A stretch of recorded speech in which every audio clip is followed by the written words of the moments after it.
Hello दोस्तों, स्वागत है आपका मेरे यूट्यूब चैनल पर।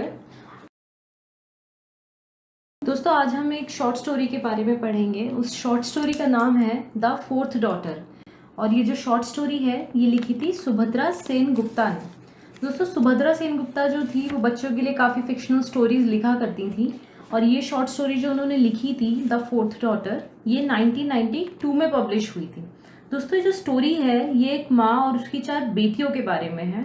और ये स्टोरी जो है हमें इंडियन फैमिलीज़ के अंदर जो एक बेटे की ज़बरदस्त प्रेफरेंस को दर्शाती है कि कहते हैं ना बेटा ही होना चाहिए, ये उसके बारे में बताती है। तो चलिए कहानी स्टार्ट करते हैं।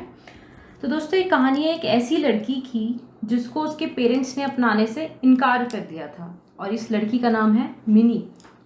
मिनी जो थी सेठ भगवान दास के घर में जन्मी। सेठ भगवान दास एक बहुत ही बड़ी ज्वेलरी शॉप का मालिक था, बहुत ही रईस आदमी था। मिनी जो थी सेठ भगवान दास की चौथी पोती थी। यानी सेठ भगवान दास के घर में पहले ही 3 पोतियां थी और ये चौथी भी पोती ही हो गई। तो सेठ भगवान दास की जो बेटा बहू थे, उनकी जो बहू थी राधा, उसने अपनी बेटी को यानी मिनी को जो अभी पैदा हुई थी उसको दूध पिलाने से इनकार कर दिया, क्योंकि वो चौथा बच्चा उसने इस आस में पैदा किया था कि शायद अब बेटा हो जाए। लेकिन अब चौथी भी बेटी हो गई, तो उसने इस गुस्से में कि ये चौथी भी लड़की हो गई, मैं इसे क्यों अपनाऊं, उसने उसे दूध पिलाने से इनकार कर दिया। अब आप ये देखिए कि पूरा खानदान इतना रईस था कि वो अच्छे से अपनी चौथी पोती को भी यानी 4 लड़कियों को बहुत आराम से पाल सकते थे। लेकिन तब भी उन्हें एक लड़का ही चाहिए था ताकि वो उनकी सारी जायदाद, उनकी जो दुकान है उसको इनहेरिट कर सके, यानी उसको आगे चला सके, अपने वंश को चला सके आगे। तो दोस्तों, मिनी जो थी उसको उसकी माँ ने ऑलमोस्ट मरने के लिए छोड़ दिया था। तभी जो सेठ भगवान दास के घर में एक बाई काम करती थी, पार्वती बाई, उसको तरस आ गया मिनी के ऊपर। उसने मिनी को अपने पास रखा। मिनी जो थी वो पार्वती बाई के साथ रहने लगी। अब पार्वती बाई के पास दोस्तों एक बेटा था और पार्वती बाई का जो हस्बैंड था वो वहीं सेठ भगवान दास की फैमिली में ड्राइवर था। तो अब मिनी सेठ भगवान दास के घर में उनके पार्वती बाई, उसके हस्बैंड और उसके बेटे के साथ रहने लगी। पार्वती बाई को सेठ भगवान दास के घर वालों ने एक गैराज में छोटा सा कमरा दे रखा था, तो मिनी भी वहीं रहती थी। तो आप ये देखिए, ऑलमोस्ट मिनी को उसकी माँ ने मरने के लिए छोड़ दिया था, लेकिन एक अनजान औरत ने उसे अपनाया। उसकी माँ जो थी मिनी की दोस्तों बहुत ही खूबसूरत थी, बहुत सुंदर थी। लेकिन मिनी जो थी, मिनी के जो फादर थे वो दिखने में बहुत अच्छे नहीं थे, उनका कॉम्प्लेक्शन भी डार्क था। तो मिनी क्या हुआ, वो अपने फादर के फीचर्स के साथ पैदा हुई। उसका कॉम्प्लेक्शन भी थोड़ा डार्क था और वो देखने में भी इतनी अच्छी नहीं लगती थी। तो हो सकता है अगर वो देखने में सुंदर होती शायद फिर भी उसकी माँ उसे अपना लेती, लेकिन मिनी देखने में भी सुंदर नहीं थी। मिनी बची, मिनी सरवाइव कर पाई क्योंकि पार्वती बाई ने उसे अपना लिया था। अब पार्वती बाई के साथ वो वहीं गैराज के कमरे में रहती थी। कभी भी अगर मिनी बीमार पड़ती थी तो पार्वती बाई का जो हस्बैंड था वो डॉक्टर को ले आता था। मिनी अगर कभी रात को रोती थी तो पार्वती बाई का जो बेटा था उसे खिलाने लगता था। वो पूरा दिन उस मिनी को अपनी गोद में लिए लिए घूमता रहता था, उसे बिल्कुल अपनी बहन के जैसे प्यार करता था।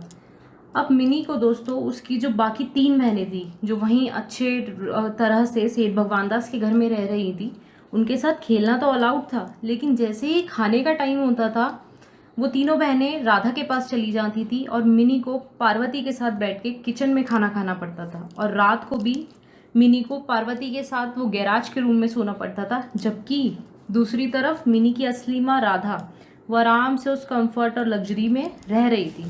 दोस्तों, तभी एक दिन क्या हुआ, पार्वती बाई भागी भागी राधा के पास आई। उसने राधा को बताया कि मेम साहब, आज मुनिया ने अपना पहला शब्द बोला। और आप जानती हो उसने पहला शब्द क्या बोला? उसने कहा माँ।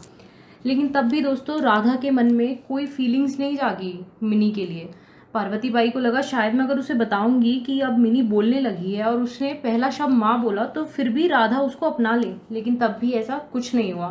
राधा ने उसे अपनाने से तब भी इनकार कर दिया। दोस्तों, पार्वती बाई ये सोचती है कि यहीं अगर लड़का हुआ होता तो मिठाइयाँ बांट रही होती हैं, लड़के ने पहला अपना शब्द बोला होता तो सब धूमधाम से उसको मना रहे होते। लेकिन यहीं दूसरी तरफ ये मिनी के लिए तो किसी के मन में कोई प्यार ही नहीं है। लेकिन मिनी कम से कम इतनी भाग्यशाली तो थी कि पार्वती ने उसे अपना लिया, नहीं तो न जाने कितनी ही लड़कियों को ऐसे मरने के लिए छोड़ दिया जाता है। अब आप आयरनी देखिए दोस्तों कि मिनी के पेरेंट्स और मिनी के ग्रैंड पेरेंट्स यानी मिनी के माता पिता और उसके दादा दादी इतने ज़्यादा रईस थे कि एक बहुत बड़ी फैमिली अफोर्ड आराम से कर सकते थे, उनकी पढ़ाई आराम से करवा सकते थे। और अगर चाहते फ्यूचर में इनकी शादी कराते, इन जो भी जहाँ पे शादी कराते वो लोग अगर दहेज मांगते तो ये वो भी बड़े आराम से दे सकते थे। लेकिन इन्होंने ऐसा नहीं किया, इन्होंने मिनी को अपनाने से मना कर दिया। अब दोस्तों इसी बीच राधा को बेटा हो जाता है। अब सारे घर वाले बहुत खुश होते हैं, लेकिन तब भी कोई मिनी को नहीं अपनाता, उसको अकेला मरने के लिए छोड़ देते हैं। लेकिन पार्वती डिसाइड करती है कि वो मिनी को अपने बच्चे की तरह बड़ा करेगी, चाहे उसके पास पैसे हैं चाहे नहीं है। एक दिन पार्वती क्या करती है दोस्तों, राधा के पास जाती है और उसे कहती है कि वो मिनी को आगे पढ़ाना चाहती है। लेकिन राधा उसको कह देती है कि मिनी आगे पढ़ के क्या करेगी, वो भी तुम्हारी तरह बाई बन जाएगी, वो यही के लिए फिट है, यानी वो इसी काम के लायक है। तभी पार्वती बाई को दोस्तों राधा पे इतना गुस्सा आता है, वो उसके ऊपर इतना चिल्लाती है। क्यों? क्योंकि उसने उसकी पढ़ाई के लिए इनकार कर दिया। मिनी का फ्यूचर पार्वती के लिए सब कुछ था, वो चाहती थी मिनी पढ़ लिख के बहुत बड़ी इंसान बने। लेकिन उसकी खुद की माँ राधा, उसको कोई फर्क नहीं पड़ता था कि मिनी क्या करना चाहती है और क्या नहीं। अब ये देखिए आप कि मिनी को तो उसने राधा ने पढ़ने लिखने से भी मना कर दिया था। अब मिनी की जो बहनें थी दोस्तों वो जाती थी गवर्नमेंट स्कूल में, वहीं दूसरी तरफ उनका जो भाई था वो जाता था कॉन्वेंट स्कूल में गाड़ी से, जबकि उसकी बहनों को वहाँ पे रिक्शा से साइकिल से गवर्नमेंट स्कूल भेजा जाता था। लेकिन उनकी बहनें ये सोचती थी कम से कम उन्हें इतना तो मिल रहा है कि उनको पढ़ाया जा रहा है। अब दोस्तों टाइम बदलता गया। अब क्या हुआ, मिनी बड़ी हो गई और उसने स्कूल में सब लड़कियों के बीच में टॉप करा और उसे स्कॉलरशिप भी मिली, जिससे उसने आगे डॉक्टरी की पढ़ाई करी। अब वहीं दूसरी तरफ उनका जो बेटा था, राधा का बेटा, जो कहते हैं ना खानदान का पूरा वंश का आंखों का तारा था, वो गलत आदतों में पड़ गया। उसने पढ़ाई लिखाई सब छोड़ दी, वो जुए में, शराब में, औरतों में, वो इन सब में पड़ गया। उसने क्या करा, एक अमीर लड़की ढूंढी, उसके साथ घूमने लगा। कुछ टाइम बाद उसने उसी अमीर लड़की से शादी कर ली पैसों के लिए और जाके उस लड़की के माँ बाप के साथ रहने लगा। राधा ने, उसके पति ने, उसके दादा दादी ने उसे बहुत रोकने की कोशिश करी, लेकिन वो नहीं रुका, वो सब देखते रह गए और वो वहाँ से चला गया। अब दोस्तों मिनी इस टाइम तक एक डॉक्टर बन चुकी थी, वो एक बहुत अच्छी डॉक्टर बनी।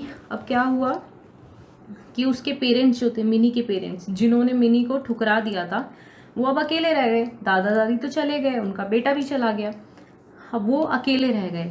तो मिनी ने अपने पेरेंट्स का सपोर्ट करा, उसी मिनी ने जिसको उनने पेरेंट्स ने अनवांटेड डॉटर यानी बिना वजह छोड़ दिया था। क्यों? सिर्फ क्योंकि मिनी का कसूर ये था क्योंकि वो एक लड़की थी। लेकिन दोस्तों आप यही देखिए कि यही अनवांटेड डॉटर उनकी ओल्ड एज में, उनके बुढ़ापे में उनका सहारा बनी। अब दोस्तों क्या होता है, मिनी की शादी हो जाती है, मिनी को एक बेटा पैदा होता है। तो अब मिनी जैसे ही हॉस्पिटल से वापस घर जाती है तो उसकी फैमिली यानी मिनी के जो माँ बाप हैं वो उसका बहुत अच्छे से स्वागत करते हैं, बहुत बड़ी सी रिसेप्शन रखते हैं उसके लिए, बहुत सेलिब्रेशंस होती हैं।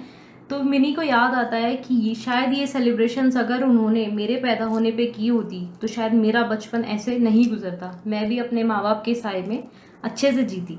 अब मिनी जैसे ही आई उसने ये देखा कि दरवाजे पे सब लोग उसके लिए फूल माला लेके खड़े हैं, फ्लोर पे रंगोली बनाई हुई हैं, और उसने ये भी देखा कि शायद उसकी ग्रैंड मदर यानी मिनी की जो दादी है उनकी आत्मा भिखारियों को खाना दे रही है। क्योंकि दोस्तों ये होता है ना, लड़के के पैदा होने पे मिठाइयाँ बांटी जाती है, तो उसको अब वही सब याद आ रहा था।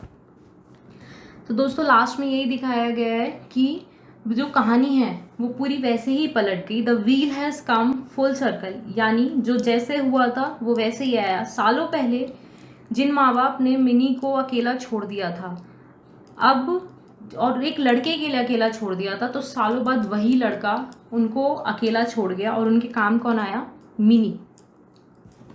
उस मिनी को ये याद आता है कि जितनी भी खुशियाँ थी, जितनी भी मिठाइयाँ थी, वो सब सिर्फ उसके भाई के लिए रिजर्व करके रखी गई थी। क्योंकि जब मिनी पैदा हुई उसको तो अकेला छोड़ दिया था, लेकिन अब वही भाई, वही बेटा इनको अकेला छोड़ के चला गया और मिनी जो है वही इस फैमिली की ओनली सोर्स ऑफ स्ट्रेंथ है। यानी इस फैमिली को आगे चलाने के लिए वही एक लड़की है जिसको इन्होंने अकेला छोड़ दिया था।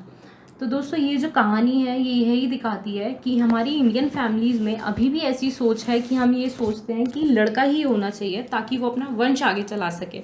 हम ये नहीं सोचते कि लड़का हो या लड़की, वंश दोनों ही आगे चला सकते हैं। तो दोस्तों आई होप आपको ये कहानी समझ में आई होगी। इन केस आपको कोई भी डाउट रहता है तो प्लीज़ आप कमेंट बॉक्स में मेंशन कीजिएगा और चैनल को लाइक और सब्सक्राइब ज़रूर कीजिएगा। Thank you so much.